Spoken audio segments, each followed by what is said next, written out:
আমি কি দোষ করছি ভাই? আমি মদ খাই, আমার লাইসেন্স আছে, আমার লাইসেন্স করা, আমার বাড়ির লাইসেন্স করা, আমি মদ খাই।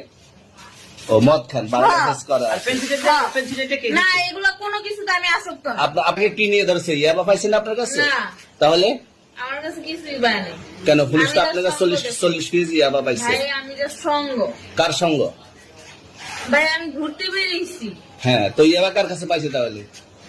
আসেন একটু হাইটা আসেন। বসেন ভাই। হ্যাঁ, গাড়িতে। গাড়িতে পাইছে। তো এই গাড়ি কার, আপনার না? কার? আপনার সঙ্গী? আপনি তো ছিলেন তাদের সাথে একসাথে, বাবা আপনারা একসাথে 40 কেজি ইয়াবা পাইছে, আবার আপনি বলতেছেন আপনার কাছে হয় না, গাড়িতে পাইছে। আচ্ছা, আপনার নাম কি? একটু সুন্দর করে তাকান, তো সুন্দর উঠতো ছবি। বাড়ি কোথায়? ঢাকা মিরপুর। ঢাকা মিরপুর। বাবার নাম কি? বাবার নাম বলা লাগবে? হ্যাঁ,